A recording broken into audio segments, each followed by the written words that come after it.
মৃত্যুর সাথে পাঞ্জা লড়ছে নিরপরাধ কিছু প্রাণ, অথচ রক্ষা কবচ যেখানে থাকার কথা সেখানে আজ কেবলই শূন্যতা। এক চরম হাহাকারের নাম এখন জলাতঙ্ক আর তার প্রতিষেধক।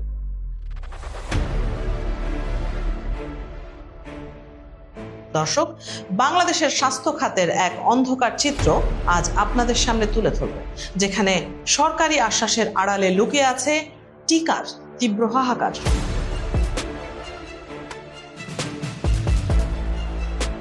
মুন্সিগঞ্জ শহরের এক জনাকীর্ণ হাসপাতাল।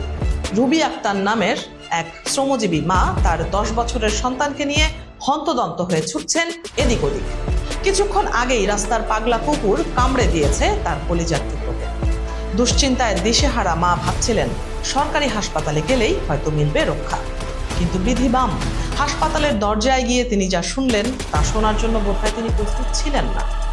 হাসপাতাল থেকে জানিয়ে দেয়া হলো ভেতরে কোনো ভ্যাকসিন নেই, বাইরে থেকে চড়া দামে কিনতে হবে জীবনের সুরক্ষা কবচ।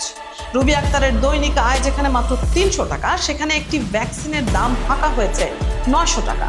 নিরুপায় এই মা শেষ পর্যন্ত বাড়িওয়ালার কাছে হাত পেতে টাকা ধার করে আনলেন শুধু নিজের সন্তানকে বাঁচানোর তাগিদে। এই করুণ দৃশ্যটি কেবল মুন্সিগঞ্জের নয়, বরং এটি আজ দেশের আনাচে কানাচে ছড়িয়ে পড়া এক চরম বাস্তবতার প্রতিচ্ছবি। একদিকে যখন হামের প্রাদুর্ভাবে একের পর এক শিশু মৃত্যুর কোলে ঢলে পড়ছে, তখন জলাতঙ্কের মতো শতভাগ মৃত্যু ঝুঁকির একটি রোগের টিকা নিয়ে চলছে লুকোচুরি খেলা। খোদ স্বাস্থ্যমন্ত্রী যেখানে বলছেন দেশের টিকার কোনো সংকট নেই, সেখানে মাঠ পর্যায়ের চিত্র বলছে ভিন্ন কথা। চিকিৎসা বিজ্ঞানের ভাষায় জলাতঙ্ক থেকে বাঁচতে প্রধানত 2 ধরনের ভ্যাকসিনের প্রয়োজন হয়। একটি হলো ARV, যা শরীরে দীর্ঘমেয়াদী সুরক্ষা দেয়, আর অন্যটি হলো RIG, যা কামড় খাওয়ার সাথে সাথেই ভাইরাসের বিরুদ্ধে যুদ্ধ শুরু করে। অথচ দুর্ভাগ্যের বিষয় হলো বাংলাদেশে এই মুহূর্তে দ্বিতীয় ধরনের ভ্যাকসিনের সরবরাহ প্রায় শূন্যের কোটায়। হাসপাতাল কর্তৃপক্ষ হিমশিম খাচ্ছে আসা রোগীদের সামাল দিতে।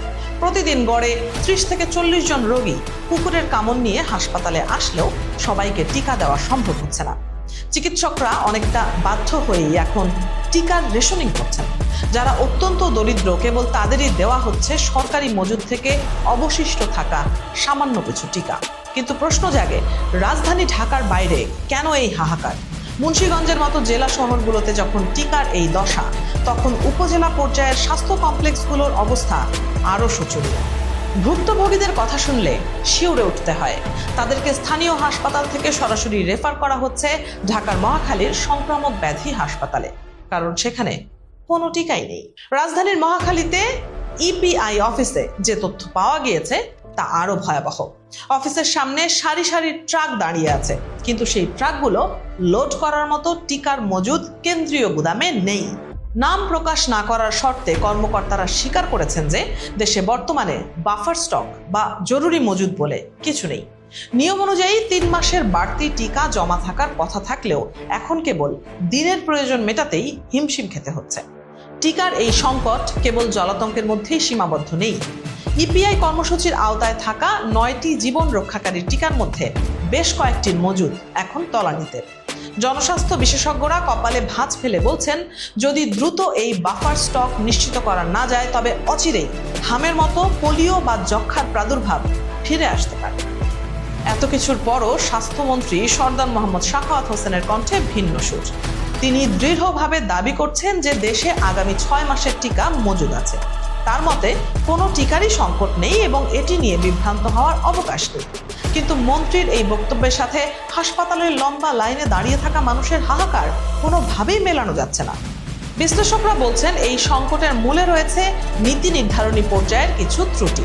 বিশেষ করে স্বাস্থ্য খাতের 5 বছর মেয়াদী অপারেশন প্ল্যান বা OP বন্ধ হয়ে যাওয়াকে প্রধান কারণ হিসেবে চিহ্নিত করা হচ্ছে। এই প্ল্যান অনুযায়ী কেনাকাটা করার যে সহজ পদ্ধতি ছিল তা এখন কার্যত অচল। অন্তর্বর্তী সরকারের সময় এই পরিকল্পনা থেকে বেরিয়ে আসার পর বিকল্প কোনো শক্তিশালী পথ তৈরি না হওয়ায় এই অচল অবস্থা তৈরি হয়েছে। টাকার সংকট এখন এতটাই প্রকট যে যারা সারা দেশে টিকা পৌঁছে দেন সেই পরিবহন কর্মীদের বেতন পর্যন্ত 10 মাস ধরে বন্ধ রয়েছে। এই পরিবহন ব্যবস্থার স্থবিরতা সরাসরি প্রভাব ফেলছে টিকাদান কর্মসূচির ওপর। একদিকে আমলাতান্ত্রিক জটিলতা আর অন্যদিকে সঠিক পরিকল্পনার অভাব। সব মিলিয়ে সাধারণ মানুষের জীবন আজ এক বড়সড় প্রশ্নের মুখে দাঁড়িয়ে। সবচেয়ে ভয়ের বিষয় হলো জলাতঙ্ক এমন একটি রোগ যেখানে একবার লক্ষণ দেখা দিলে মৃত্যু অনিবার্য। এই মরণ ব্যাধির টিকা নিয়ে কোনো ধরনের ধোঁয়াশা বা গাফিলতি যে কত বড় বিপর্যয় ডেকে আনতে পারে তা হয়তো নীতি নির্ধারকরা এখনো অনুধাবন করতে পারছেন না। রুবি আক্তারের মতো হাজারো মা আজ তাদের সন্তানদের নিয়ে অনিশ্চয়তার দোলাচলে দুলছেন।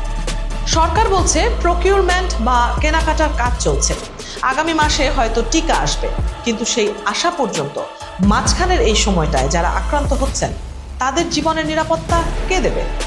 বিদেশি সাহায্য সংস্থার ফান্ডের অপেক্ষা করতে করতে কি এভাবেই সাধারণ মানুষের জীবন ঝুঁকির মধ্যে থাকবে? এমন অসংখ্য প্রশ্ন আজ জনমনে ঘুরপাক খাচ্ছে। দর্শক, সাধারণ মানুষের আশা সরকার কেবল কথার ফুলঝুরি না ছড়িয়ে বাস্তব চিত্রটি অনুধাবন করবে। হাসপাতালের খালি কোল্ড ফ্রিজগুলো যেন দ্রুত পূর্ণ হয় জীবনদায়ী ভ্যাকসিনে। টিকার সরবরাহ যেন কেবল শহর কেন্দ্রিক না হয়ে প্রত্যন্ত অঞ্চলেও নিশ্চিত করা হয়। অন্যথায় এই স্বাস্থ্য সংকট একদিন বিশাল এক মহামারীতে রূপ নিতে পারে, যা সামলানো হয়তো তখন সাধ্যের বাইরে চলে যাবে।